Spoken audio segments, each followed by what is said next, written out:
अलीकडच्या काळात होळीच्या रंगांमध्ये मोठ्या प्रमाणावर रासायनिक घटकांचा वापर वाढलेला दिसून येतो.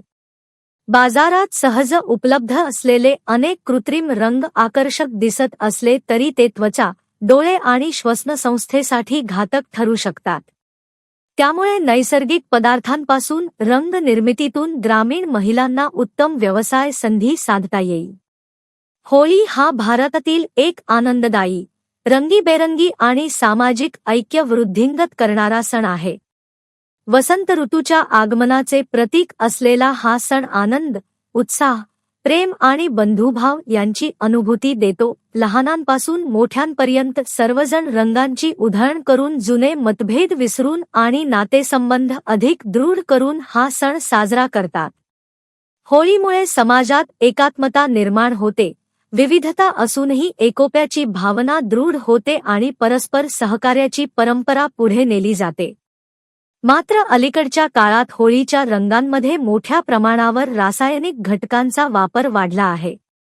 बाजारात सहज उपलब्ध असलेले अनेक कृत्रिम रंग आकर्षक दिसत असले तरी ते त्वचा, डोळे आणि श्वसन संस्थेसाठी घातक ठरू शकतात.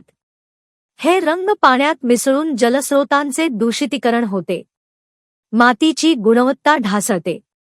त्यामुळे सुरक्षित आणि पर्यावरणपूरक पर्यायांची गरज प्रकर्षाने जाणवू लागली आहे. नैसर्गिक होळी रंगनिर्मिती ही केवळ पर्यावरणपूरक उपक्रम नसून सामाजिक, आरोग्यविषयक आणि आर्थिक दृष्टीनेही अत्यंत महत्त्वपूर्ण आहे. आरोग्य संरक्षण, पर्यावरण संवर्धन, स्थानिक संसाधनांचा प्रभावी वापर आणि रोजगार निर्मिती या सर्व उद्दिष्टांची पूर्तता करणारा हा एक शाश्वत आणि भविष्यकालीन उद्योग ठरू शकतो. बाजारात मिळणारे बहुतांश होळीचे रंग कृत्रिम रसायनांपासून तयार केलेले असतात. रासायनिक होळी रंगांमध्ये अनेकदा स्वस्त आणि हानिकारक रसायने, कृत्रिम रंगद्रव्ये व जड धातू अर्थातच हेवी मेटल्स मिसळलेली असतात. अशा रंगांचा त्वचा, डोळे, श्वसनसंस्था आणि एकूण आरोग्यावर नकारात्मक परिणाम होऊ शकतो. रासायनिक रंगांचा वापर केल्याने होळीच्या आनंदात सहभागी झालेल्यांना अलर्जी आणि अंगावर खाज सुटणे, त्वचारोग म्हणजेच डर्माटायटिस, त्वचेवर लालसरपणा, सूज, पुरळ येणे, त्वचा कोरडी पडणे व जळजळ होणे, तसेच रंगातील जड धातूंमुळे उदाहरणार्थ शिसे, क्रोमियम आदीमुळे त्वचेवर दीर्घकालीन दुष्परिणाम होऊ शकतात. त्यासोबतच या रंगांचा डोळ्यांवर सुद्धा परिणाम होतो. डोळ्यात जळजळ होणे व पाणी येणे, डोळ्यांना सूज येणे, गंभीर प्रकरणात कॉर्नियाला इजा होण्याची शक्यता असते.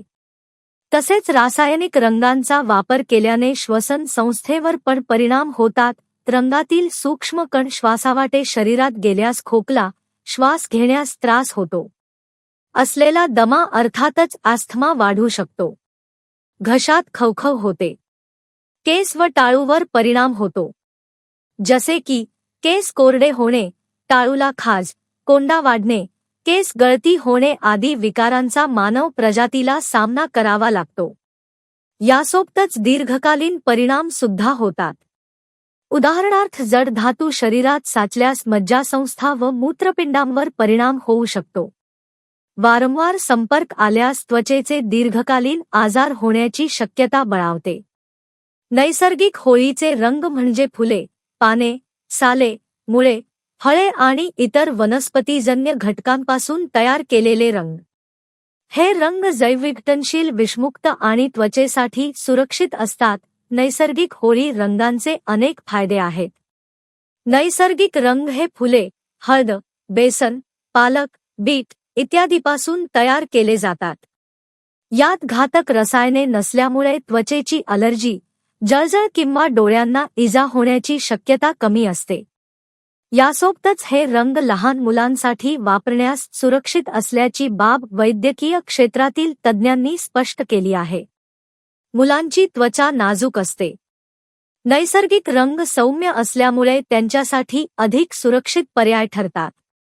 तसेच हे रंग पर्यावरणपूरक व जैव विघटनशील म्हणून ओळखले जातात. हे रंग माती, पाणी आणि वनस्पतींना हानी पोहोचवत नाहीत. ते सहज विघटित होतात आणि प्रदूषण कमी करतात.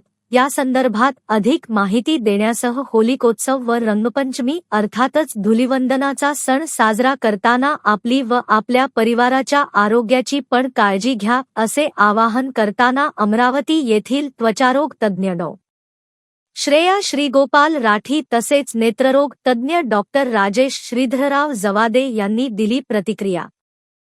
नमस्ते, मैं doctor Shreya Shrigopal Rathi, skin specialist Amravati में प्रैक्टिस कर रही हूँ। जैसे कि हम जानते हैं कि अभी होली का फेस्टिवल है और हम हर साल की तरह इस बार भी धूमधाम से मनाने वाले हैं, पर उससे पहले एज अ डर्मेटोलॉजिस्ट मैं आपको कुछ टिप्स देना चाहूँगी.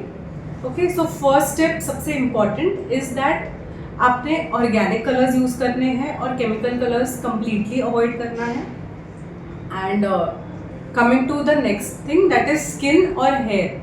तो स्किन और हेयर में हम अलग अलग कुछ बात करेंगे. स्किन में हमको ट्राई करना है कि हम फुल स्लीव्स के कपड़े पहने और हम होली खेलने से पहले पूरे बॉडी में कोकोनट ऑयल या आमंड ऑयल कुछ एक लगा के जाए, उसके ऊपर मॉइस्चराइज़र लगाए और होली खेलने से जस्ट 15 से 20 मिनट पहले पूरे बॉडी पे हम सनस्क्रीन भी लगा सकते हैं, स्पेशली जो पार्ट्स ओपन है वहाँ पे.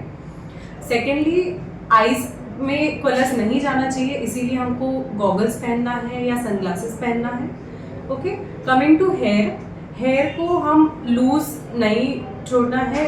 You should tie your hair, specially girls के लिए है ये. एंड ऑयलिंग करना हेयर के लिए भी इम्पॉर्टेंट है ताकि कलर जो है वो अपना हेयर और स्किन को डैमेज नहीं करे. ओके, सेकेंडली, जो स्पेसेस में कलर रह सकता है जैसे कि उंगलियों के बीच में, कान के पीछे, आपके आईज के नीचे, वहाँ पर एक वैसलीन का थिक लेयर हम लगा सकते हैं सो दैट बाद में वो कलर इजीली निकल जाए. देन उसके बाद we will also want everyone to stay very hydrated. पानी पीते रहना है क्योंकि धूप में जाएंगे और धूप में खेलेंगे तो हम पानी पीते रहेंगे तो वो हमारे ओवरऑल हेल्थ के लिए भी अच्छा रहेगा और स्किन हेल्थ के लिए भी अच्छा रहेगा. Then coming to after Holi. After Holi हमें स्क्रब करके बहुत घिस के उस कलर को नहीं निकालना है, वो स्किन बैरियर डैमेज करेगा और उसकी वजह से रेडनेस, इरिटेशन, इचिंग ये सब स्टार्ट हो जाएगा. तो वो चीज़ अवॉइड करना है. एंड धीरे धीरे वो कलर नेक्स्ट 3-4 डेज में वो कलर अपने आप से ही निकल जाएगा. अगर आपको कलर खेलने के बाद थोड़ा इचिंग हो रहा है, रेडनेस हो रहा है, आईज रेड हो रही है, तो आपको डर्मेटोलॉजिस्ट के पास विजिट करना है और आपको खुद से ही सेल्फ ट्रीट नहीं करना है. ये चीज़ एक ध्यान में रखना है. बाकी let's all play Holi. We know that Holi festival is a must, but skin care is the thing that should go first. हा होळीचा सण आपल्या भारतामध्ये मोठ्या प्रमाणात साजरा केला जातो. लहान मुलांपासून तर मोठ्या सर्वांना याच्यामध्ये मजा येतं आणि हा वसंत ऋतूची सुरुवात असते. आता या उत्सवामध्ये सर्वात महत्त्वाचं म्हणजे रंगाचं उधळणी आपण करतो, एकमेकाला रंग लावतो. पण आपण रंग लावताना, आनंद उत्सव करताना आपल्या शरीराची, आरोग्याची काळजी घेणं अतिशय महत्त्वाचं आहे. मी एक नेत्रतज्ञ म्हणून आपण सर्वांना विनंती करतो की आजकाल बाजारामध्ये जे केमिकल्स म्हणजे जे कलरमध्ये जे केमिकल्स वापरल्या जातात त्याच्यामुळे आपल्या डोळ्यांना गंभीर इजा होऊ शकते, आपला पापण्यांना इजा होऊ शकते, कंजंक्टिव्हाला इजा होऊ शकते, कॉर्नियाला इजा होऊ शकते आणि मोठ्या प्रमाणात म्हणजे डोळा गमवायची शक्यता एखाद्याला होऊ शकतं.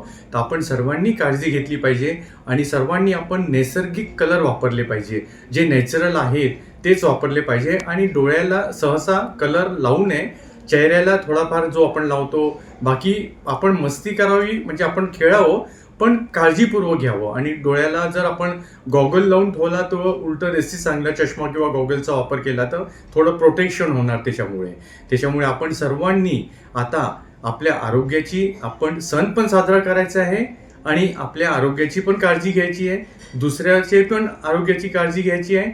नैसर्गिक कलरचा वापर करायचा आहे आणि काही इजा झाली तर ताबडतोब जवळच्या आपल्या नेत्रतज्ञ डॉक्टरला ताबडतोब दाखवणं आवश्यक आहे.